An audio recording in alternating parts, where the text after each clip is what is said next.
Welcome back, ladies and gentlemen. With that, we move on to the fourth and final keynote address for the summit, titled Atmanirbhar Bharat, Shaping Up India's FMCG.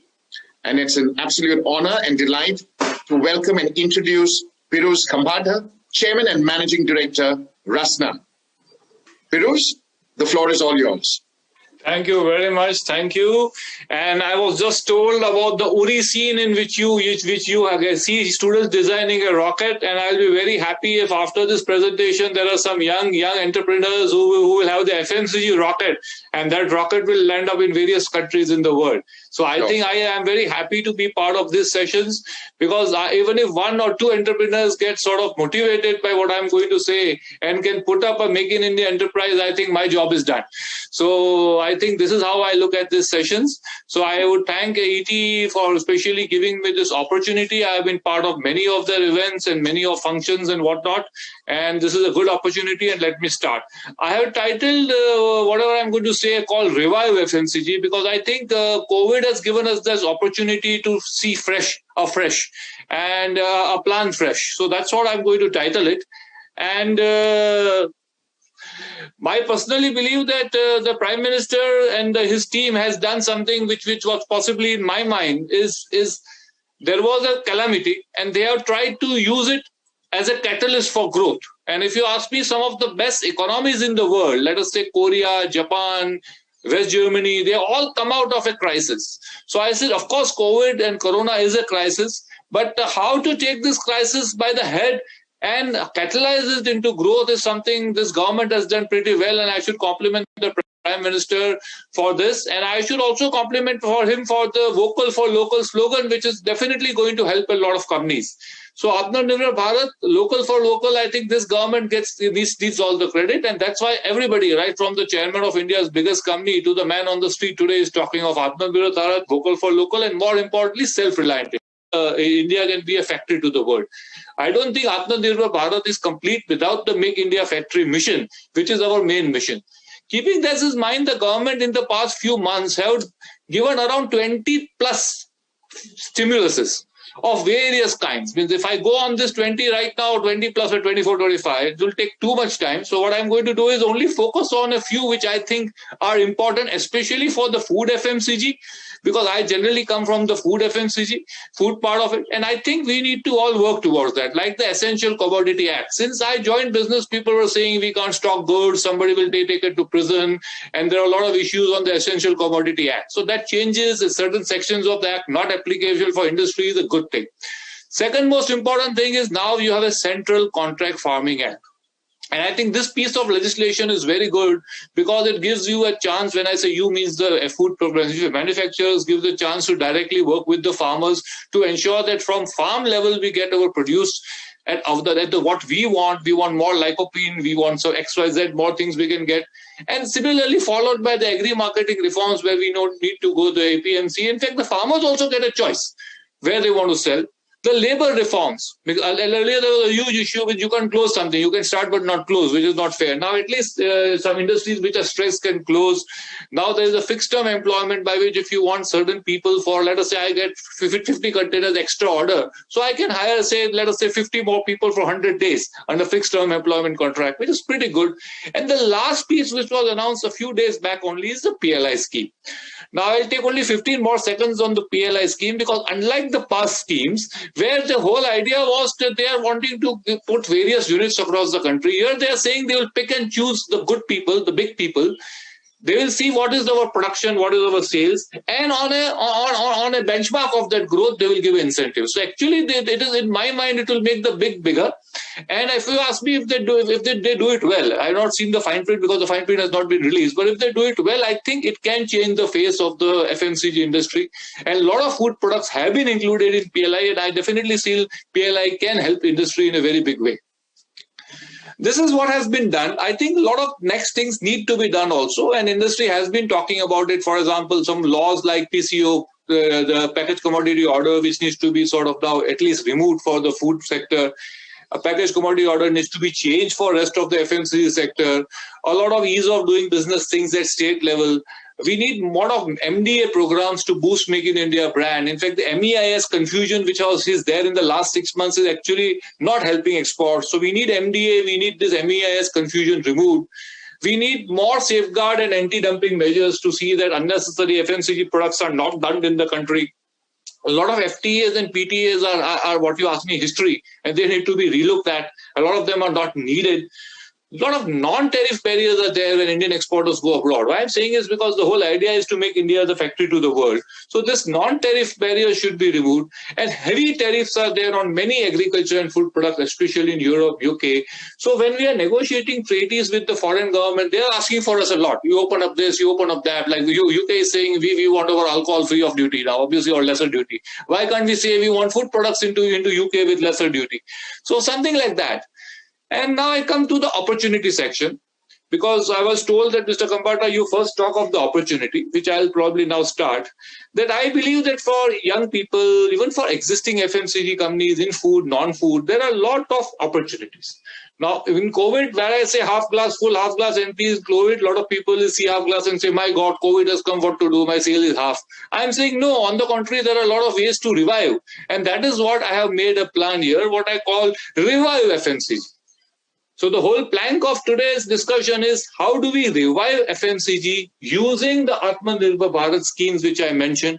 Of course, there are some gaps in the Atmanirbhar Bharat scheme which also I mentioned, which needs to be filled up, EODB and whatnot, trade barriers and whatnot.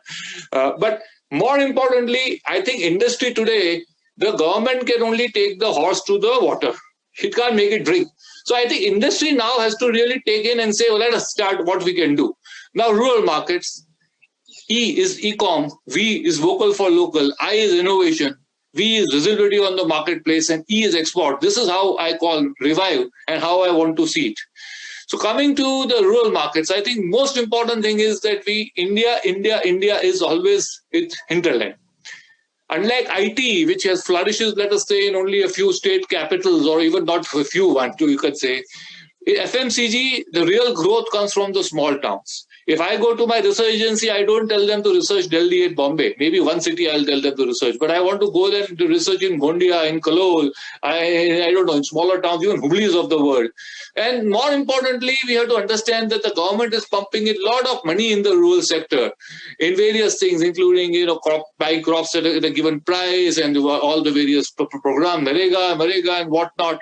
So this is all putting money in the hands of the rural people, and that is increasing the rural consumption. So we can have specific products for rural. We have to distribute for rural. And most importantly, now that this Contract Farming Act has come and APMC Acts and all have been revised, we need to invest in the rural infrastructure development.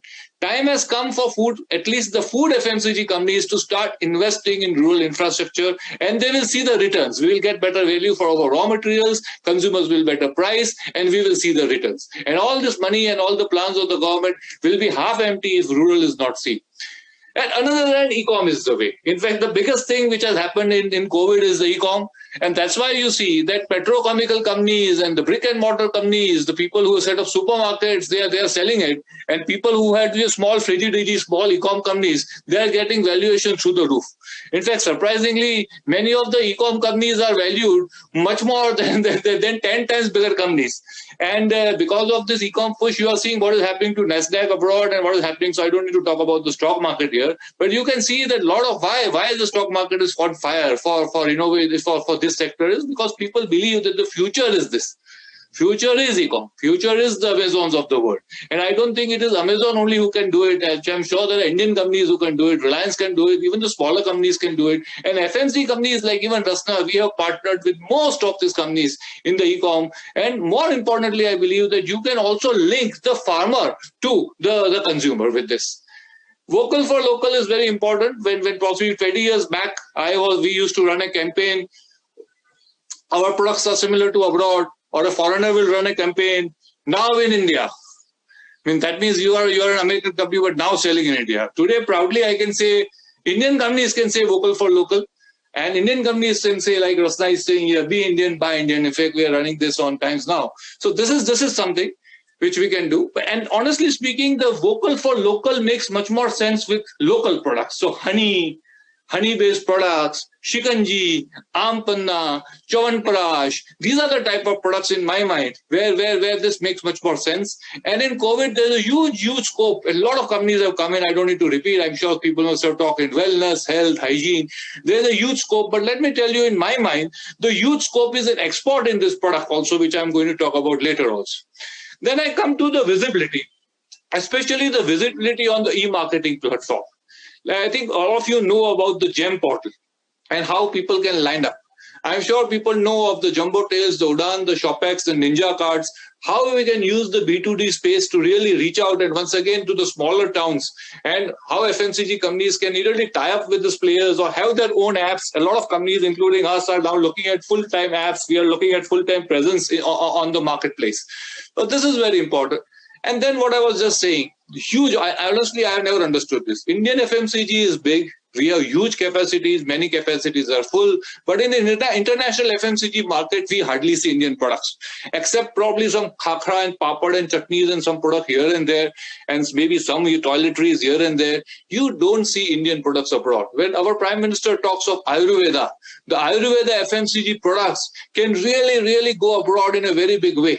We can have Ayurvedic hair oil, you call cosmetic products, Ayurvedic food type of food, which I just mentioned, herbal. So huge scope for exports abroad. And I generally believe that time has come that we Indian companies should really first concentrate on the global markets, on the export markets, and then India, the reverse, I would say, because then only the Make in India story is complete. So I would really want that we use this and the PLI scheme of the government. If the government is saying we are going to give 5% extra if you increase your growth, let us use that 5% of PLI not for India. Let us use that 5% of PLI. Suppose I get 5% of PLI, I will use it only for my export growth because that will grow the market. It will give me another pie of the market. So in end, what I would say is let us revive FMCG through rural market penetration, e-com with AI and technology, using a lot of technology which we should learn. If not, somebody else will take it up for us. I already told you, brick and mortar is down, e-com is the way. Vocal for local, we have to use it in a very strategic manner. Innovation through wellness and hygiene. And before I say vocal for local, it is very important that local produce people understand that vocal for local will fall if quality falls. So local for vocal will only stays if we are really going to have the good quality. So we all local manufacturers should have to understand the best quality, innovation through wellness, health, hygiene, visibility on the live marketplace. We have to be on the live marketplace. Gone are the days we only have 10,000 salesmen in the field.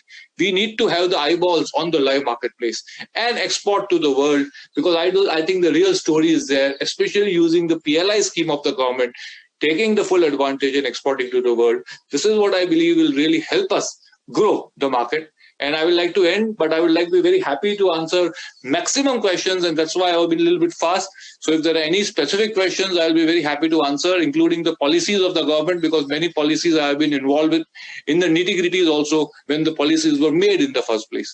So I'll be very happy to answer those questions. And also on GST, I didn't speak it because it's not part of the Atmanirbhar package, but I think GST has been a big boost for industry. Now it is one market really. And we don't need depots across the country. Goods can go from A place to B place. So I think GST also has been a game changer for the FMCG industry. Having said that, I'll be very happy now to take a few questions. Thank you so much, Mr. Khambatta. I think you packed a lot in that short time that you had. We have a question for you from the members of the audience. And the question is as follows. How do you visualize the impact of coronavirus on the FMCG sector, and do you think by 2021 the demand will start reviving? I have been looking at various reports, so I will put FMCG sector into three parts. The roti, dal, chawal sector, oil, I think those never had an impact. People are sitting at home and making more rotis and eating more food. So I think that has been, in fact, actually there has been a growth. Number two, a discretionary sector like confectionery, unfortunately soft drink also, where people don't want to really spend that money because people want to conserve money. There has been a little bit of what I call degrowth, I would say. Diwali has been a little bit better before Diwali. But the third sector is a new generation products, which now good companies like, smart companies like we have introduced sanitizers, hand cleaners, we have introduced Chyawanprash, all that is flying to the reef. In fact, in some of the categories, 300% growth. So all said and done, I would say that if you are an FMCG company and you have not been sitting idle, but have done the third thing, which I have just told you, the chances are that your turnover is same. And the second part, I believe the companies who are in the first and the third stage, what I told you, or the first bracket, I don't think they would have a problem. But people who are just in discretionary, those people which are just only selling to restaurants because restaurants are not doing good business, or people only in HoReCa and catering, I believe they will have a huge degrowth in the year, at least this FY. And I believe, obviously, everybody knows this also is linked to the vaccine. But for companies who are not in the first and the third bracket, which I just mentioned, in the second bracket, they will have a degrowth this year. This FY. Thank you. We have another question for you. What are the three things you would suggest brands to adopt to evolve out of this pandemic? I think number one is we have to stop commoditizing brands. I have seen some excellent brands I won't name because it is competition. The brand is actually is sort of the known for the sector. It is like Rasna for orange drink. And then you put the brand onto a, let us say, bathroom cleaner. So then nothing is happening. Then you are saying, okay, my brand becomes a commodity brand.